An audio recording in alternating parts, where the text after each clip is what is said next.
Bienvenue dans la capsule informative sur les inondations dans le secteur du barrage de North Atlee.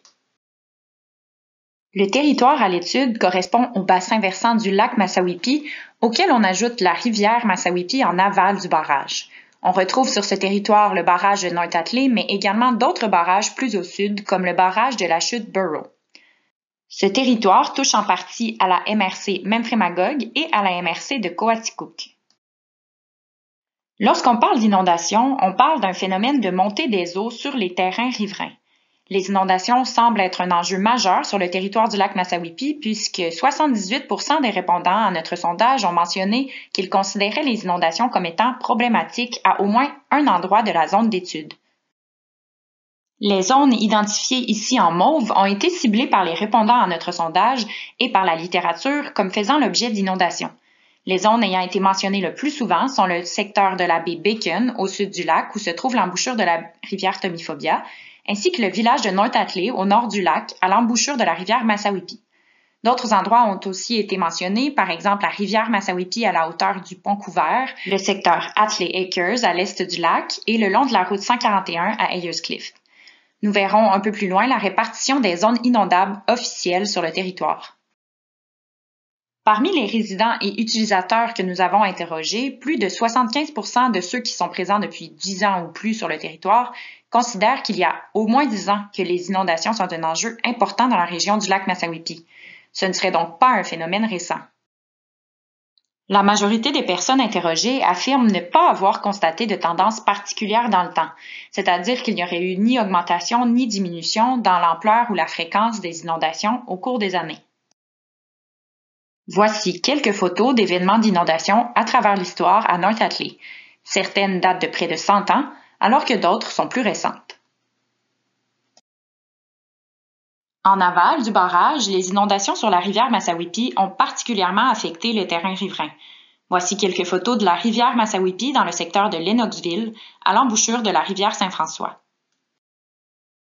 Précisons que la zone de Lennoxville est plus propice aux inondations puisqu'il y a confluence de plusieurs cours d'eau de tout le bassin versant de la rivière Massawippi qui dépassent le cadre de notre étude, notamment la rivière Coaticook, la rivière Mau et la rivière au Saumon.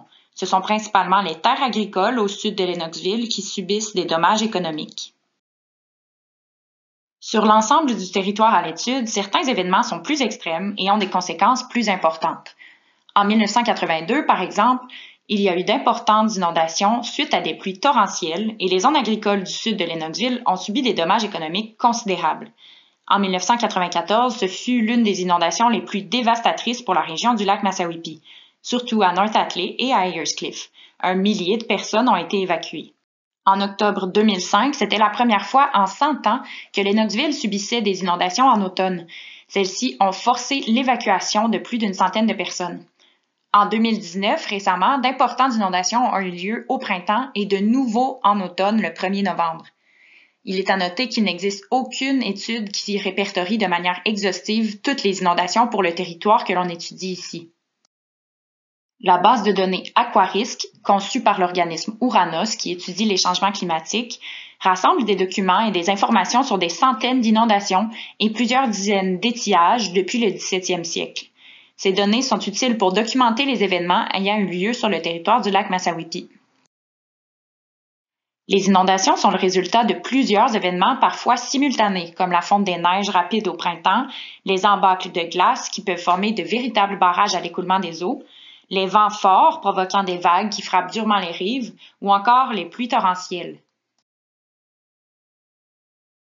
Sur le territoire du lac Massawippi, les inondations printanières causées par une combinaison de ces facteurs sont les plus communes.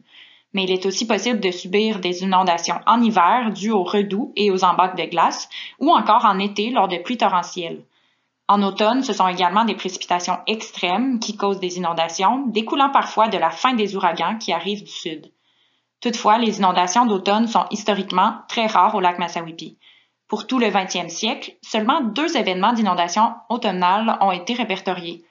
Pourtant, dans les 20 dernières années, on rapporte déjà des inondations en automne à quelques reprises, minimalement celle d'octobre 2005 à Lennoxville et Waterville, celle d'octobre 2010 à North Atlee et celle d'octobre 2019 sur une importante partie du territoire. Les éléments naturels ne sont pas les seuls facteurs influençant les inondations. L'occupation du territoire joue également un rôle important tant dans la survenance des inondations elles-mêmes que dans l'ampleur des dommages qui en découlent. On peut penser aux constructions en zones inondables, à l'imperméabilisation des terres et à la destruction des milieux humides qui empêchent la pluie de percoler dans le sol et qui rendent les infrastructures plus vulnérables à la montée des eaux. Le drainage des terres agricoles accélère également l'écoulement des eaux vers les cours d'eau. La gestion du barrage a également une influence sur l'écoulement des eaux. Elle peut aggraver les inondations si le niveau d'eau maintenu dans le lac n'a pas pris en compte les risques d'inondation. Par ailleurs, le pont de North Ackley, combiné à l'embouchure naturelle du lac, crée un effet de goulot pour l'eau du lac en limitant l'écoulement des eaux vers la rivière. Finalement, la gestion des autres barrages en amont pourrait influencer l'écoulement des eaux. Toutefois, nous ne possédons pas de données à cet effet. Il est à noter cependant que les retenues d'eau des barrages sur la rivière Tomiphobia et la rivière Niger sont beaucoup plus faibles que la retenue d'eau du lac Massawippi. Comme on peut le voir sur cette carte, le territoire du lac Massawippi est en grande partie occupé par des milieux forestiers à plus de 50% et agricoles à plus de 30%. On estime qu'environ 60% des rives du lac sont occupées par des activités humaines.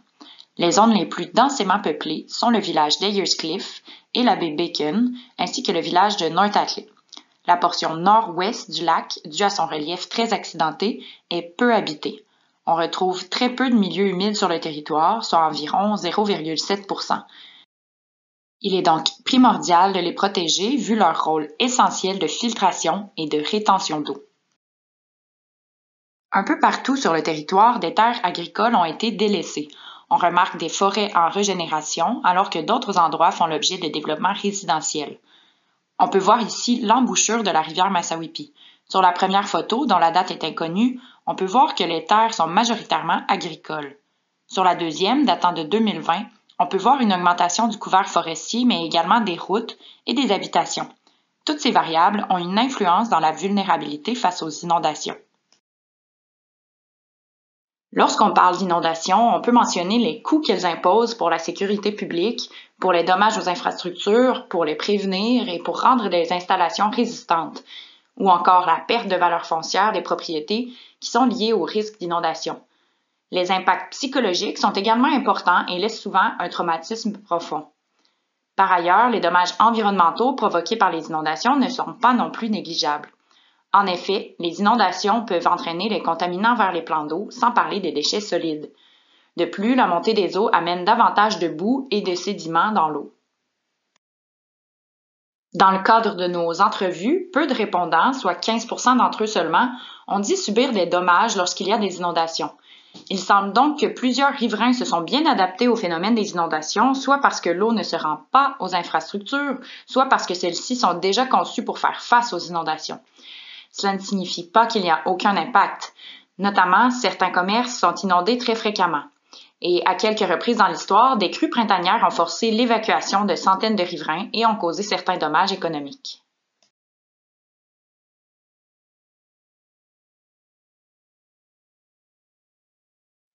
Plusieurs actions ont été posées dans le territoire à l'étude pour diminuer les risques d'inondation, tant par l'État que par la société civile.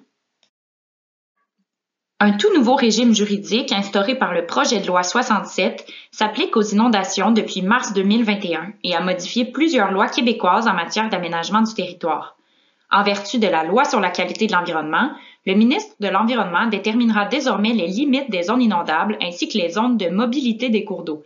Il pourrait déléguer ce pouvoir aux municipalités, lesquelles devront toutefois suivre les règles établies par le ministre et lui faire approuver la délimitation proposée. En vertu de la loi sur l'aménagement et l'urbanisme, les MRC pourront adopter des règlements mettant en œuvre des plans de gestion des risques liés aux inondations. Toutefois, le ministre des Affaires municipales, des régions et de l'occupation du territoire devra approuver le règlement de la MRC après avoir consulté le ministre de l'Environnement, le ministre de la Sécurité publique et le Comité national d'experts en matière de gestion des zones inondables. Le contrôle de la gestion des risques d'inondation passe donc entre les mains du gouvernement provincial. Toutefois, en attendant l'adoption d'un cadre opérationnel sous la forme d'un règlement provincial d'application municipale qui va remplacer la politique de protection des rives du littoral et des plaines inondables, c'est cette dernière politique qui continue de s'appliquer pour l'instant à la gestion des zones inondables. Cette politique, qui détermine les activités possibles en zone inondable, doit être intégrée dans les outils d'aménagement du territoire des MRC et des municipalités locales. La MRC, au niveau régional, produit un schéma d'aménagement et de développement qui intègre les notions de la politique provinciale. Jusqu'à présent, le schéma d'aménagement et de développement délimitait aussi les zones inondables. Les municipalités locales, elles, adoptent leur règlement d'urbanisme basé sur le schéma d'aménagement de leur MRC. Elles reprennent ainsi les zones inondables désignées dans le schéma d'aménagement et les normes qui s'appliquent dans ces zones. L'actuelle politique de protection des rives du littoral et des plaines inondables prévoit que les constructions, travaux ou ouvrages sont interdits, sauf exception, dans les zones de grand courant, soit les zones de récurrence de 20 ans. Dans les zones de faible courant, soit de récurrence de 100 ans, toutes les constructions et tous les ouvrages doivent être immunisés.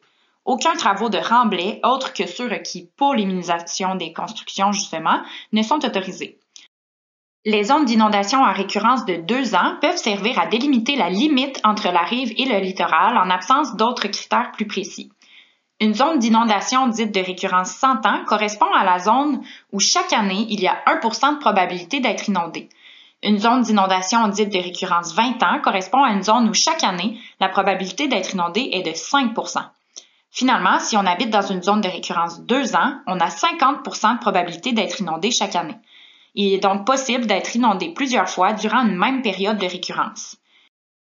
Dans le nouveau régime juridique, les zones inondables devraient plutôt être classifiées en fonction de leur niveau d'exposition au risque d'inondation, soit faible, modéré ou élevé.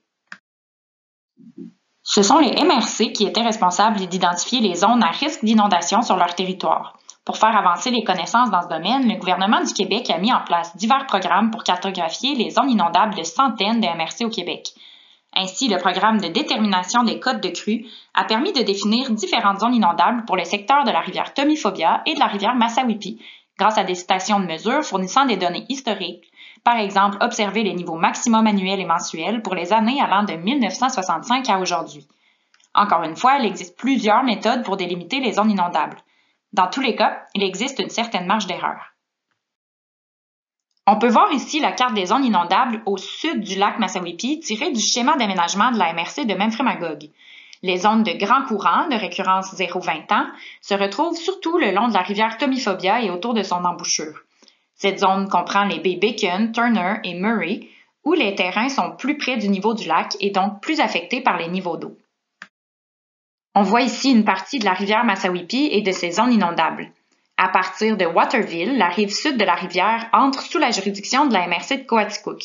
On voit donc à gauche la désignation des zones inondables 0-20 ans de la rive nord de la rivière à cette hauteur, tirée du schéma d'aménagement de Memphremagog, et à droite, on voit la désignation des zones sur la rive sud de la rivière selon le schéma de la MRC de Coaticook.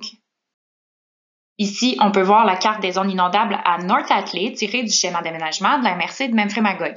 La délimitation des zones inondables est un enjeu particulièrement important pour North Atlee, puisque les risques d'inondation ont un impact direct sur le développement immobilier désiré par la municipalité. Il est à noter qu'il est normal que les zones inondables évoluent dans le temps. Plusieurs facteurs peuvent modifier les zones inondables, que ce soit l'augmentation des événements extrêmes pouvant résulter des changements climatiques, l'évolution morphologique des rivières qui peuvent changer l'endroit du lit de la rivière, les modifications à l'occupation du territoire, comme l'imperméabilisation des sols ou la destruction des milieux humides. Après les inondations qui ont touché durement l'ensemble du Québec en 2017 et en 2019, le gouvernement a adopté un décret instaurant une zone d'intervention spéciale pour s'assurer d'une gestion adéquate des zones inondables en attendant de se doter de mesures à plus long terme. Cette zone d'intervention spéciale inclut tous les territoires qui ont été inondés en 2017 et en 2019, ainsi que toutes les zones inondables 0-20 ans dans tout le Québec, à quelques exceptions près. Pour tous ces endroits, le décret instaure un moratoire sur la construction de bâtiments et sur la reconstruction de bâtiments détruits par une inondation si les dommages dépassent 50% du coût neuf de la construction.